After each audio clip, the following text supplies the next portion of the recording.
Bernyanyilah bagi Tuhan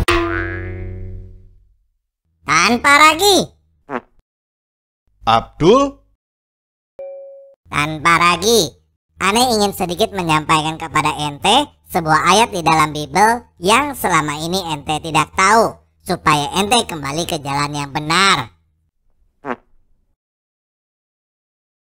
Ayat Alkitab yang selama ini saya tidak tahu. Iya, ayat Bible yang selama ini disembunyikan dari ente supaya ente tidak melihat kebenaran Islam. Kalau ente tahu ayat ini, pasti ente menerima Al-Quran sebagai wahyu dari Allah dan mengakui Muhammad sebagai nabi. Oh ya? Ayat apa tuh? Nih, baca nih. Ulangan 21 ayat 22-23.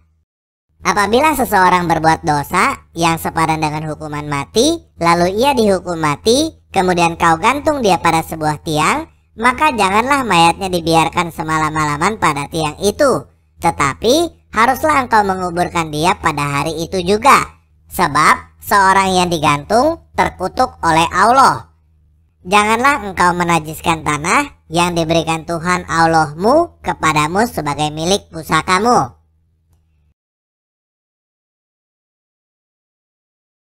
Lalu, mana ayat yang selama ini saya tidak tahu? Hah? Ente tahu ulangan 21 ayat 22-23 ini? Ya, tahulah. Kalau ente tahu, kenapa ente tidak mengakui Muhammad sebagai nabi dan masuk Islam? Hah? Apa hubungannya ayat ini dengan kenabian Muhammad dan masuk Islam, Dul?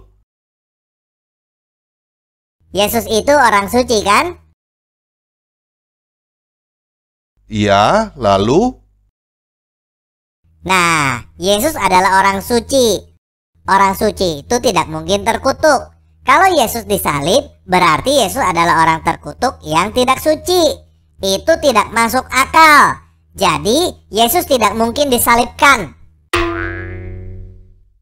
Dul, sebuah peristiwa benar-benar terjadi atau tidak bukan dibuktikan dengan masuk akal kamu atau tidak, tetapi dibuktikan dengan fakta-fakta sejarah yang ada.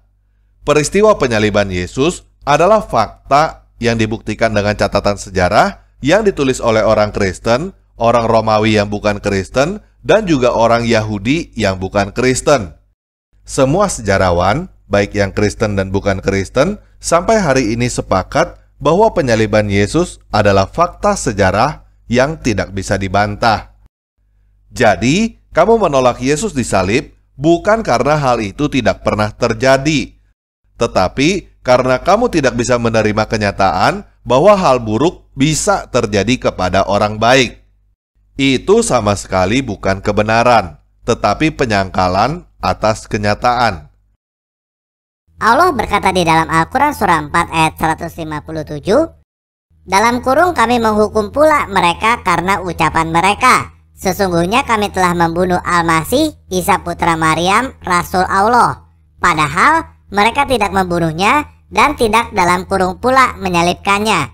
Tetapi dalam kurung yang mereka bunuh adalah orang yang menurut mereka menyerupai dalam kurung Isa. Sesungguhnya mereka yang berselisih pendapat tentangnya dalam kurung pembunuhan Isa selalu dalam keraguan-raguan terhadapnya. Mereka benar-benar tidak mengetahui dalam kurung siapa sebenarnya yang dibunuh itu kecuali mengikuti prasangka belaka. Dalam kurung jadi, mereka tidak yakin telah membunuhnya. Itu adalah fakta yang masuk akal. Itu adalah fakta yang masuk akal bagi orang yang tidak mengerti sejarah, Dul. Tetapi, bagi orang yang mengerti sejarah, apa yang dikatakan oleh Al-Quran surah 4 ayat 157 itu sama sekali bukan fakta. Al-Quran surah 4 ayat 157 itu bahkan adalah bukti bahwa siapapun juga yang menurunkan ayat itu tidak paham tentang Yahudi dan Nasrani. Yang pertama, kenyataannya tidak ada satupun orang Yahudi yang berkata kami telah membunuh Isa putra Maryam.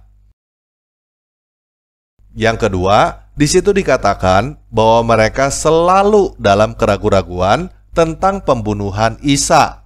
Mereka benar-benar tidak mengetahui tentang siapa yang dibunuh itu.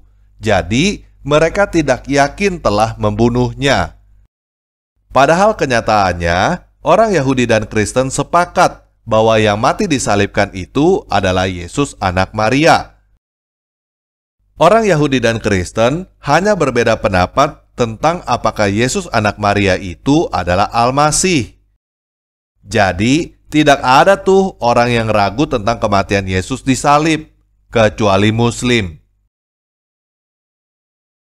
Kamu bisa berpendapat bahwa Al-Quran Surah 4 ayat 157 itu adalah wahyu dari Allah.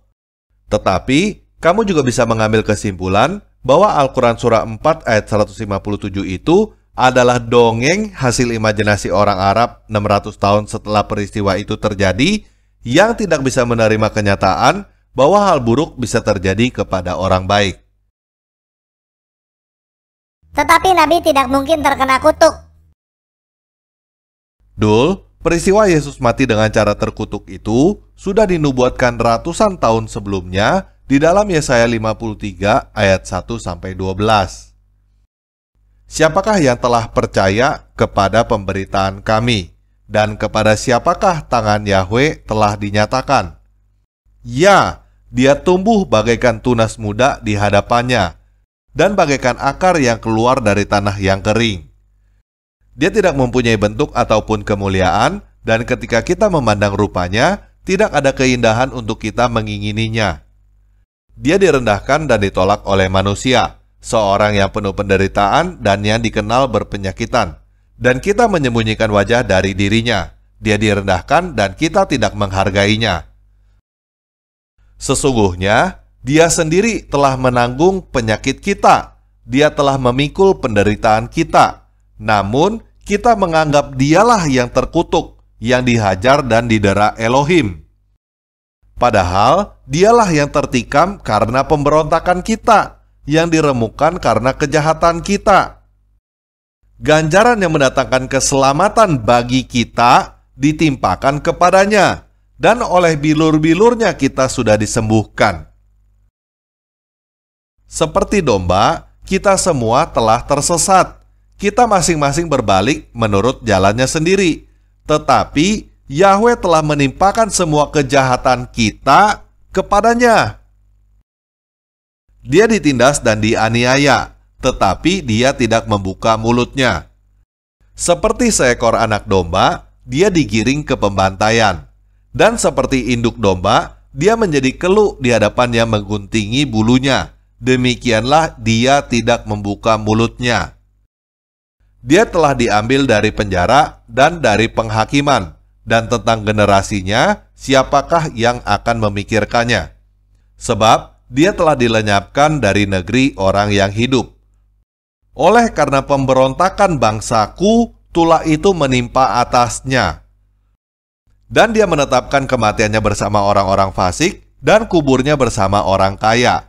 Karena dia tidak melakukan kekerasan dan tipu daya tidak ada di dalam mulutnya. Namun, Yahweh berkehendak untuk meremukkannya dan membuatnya sakit. Sekiranya dia menaruh jiwanya sebagai persembahan penebus salah, dia akan melihat benihnya, dia akan memperpanjang hari-harinya, dan dalam tangannya kehendak Yahweh akan berhasil.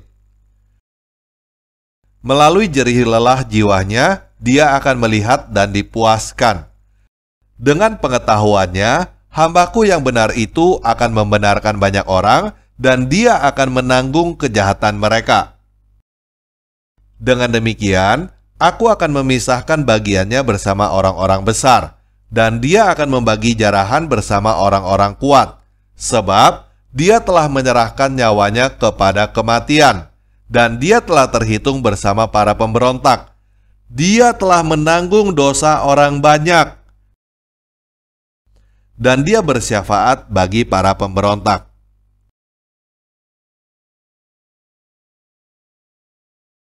Penebusan dosa itu tidak masuk akal. Masa ente yang berbuat dosa, tetapi Yesus yang menanggung? Begini Dul, kamu orang berdosa atau bukan? Tidak ada satu orang pun yang tidak berdosa. Nah, orang berdosa itu seperti orang yang tenggelam. Dia tidak bisa berenang untuk menyelamatkan dirinya sendiri. Apapun yang dia lakukan tidak bisa membuat dia keluar dari air. Sehingga harus ada orang yang menolong dia keluar dari air. Itu sebabnya kamu diajarkan untuk meminta pengampunan dari Tuhan. Karena sebanyak apapun amal perbuatan baik yang kamu lakukan, tidak bisa menghapus satu pun dosa kamu. Para ulama kamu pun mengajarkan bahwa tidak ada satu orang pun yang bisa lepas dari neraka karena amal kebaikan orang itu. Orang bisa lepas dari neraka karena karunia, rahmat kebaikan Tuhan. Sama seperti orang tenggelam yang tidak bisa berenang untuk menyelamatkan dirinya sendiri, harus ada orang lain yang baik hati mau melakukan berbagai cara untuk menolong orang itu. Paham gak, Dul? Orang yang bisa menolong dia itu tidak mungkin orang yang tenggelam dan tidak bisa berenang juga. Dia harus orang yang jago berenang sehingga bisa menyelamatkan orang yang tenggelam itu dan dirinya sendiri. Jadi itu tidak mungkin Yesus karena dia mati terkutuk di salib. Itu pasti Nabi Muhammad.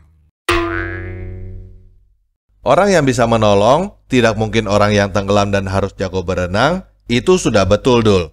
Tetapi kesimpulan bahwa itu adalah Muhammad dan bukan Yesus adalah kesimpulan yang salah karena kamu kurang melihat lebih jauh. Walaupun Yesus mati dengan cara terkutuk di salib, 3 hari kemudian dia bangkit dari kematian dan naik ke surga. Sedangkan Muhammad mati dan sampai sekarang dia tidak bangkit dari kematian. Artinya, Muhammad adalah orang yang juga tenggelam dan tidak bisa berenang. Sedangkan Yesus adalah orang yang bisa masuk ke air dan keluar dari air walaupun menanggung beban yang sangat berat.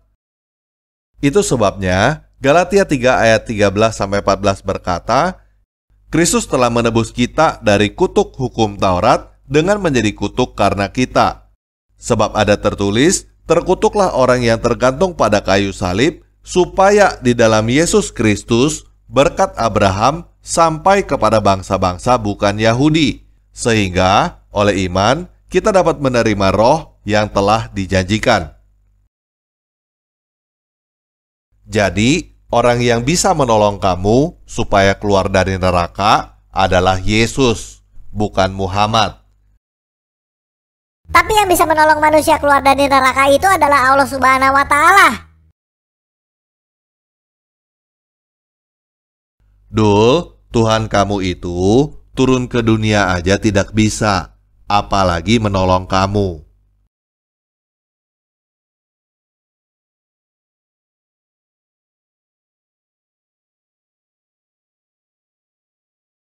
Yesus adalah satu-satunya Tuhan yang mau menolong manusia dan turun ke dunia. Dan dia adalah satu-satunya yang mampu bangkit dari kematian dan naik ke surga. Jadi, kalau kamu mau selamat, Yesus adalah satu-satunya Tuhan yang bisa menolong kamu.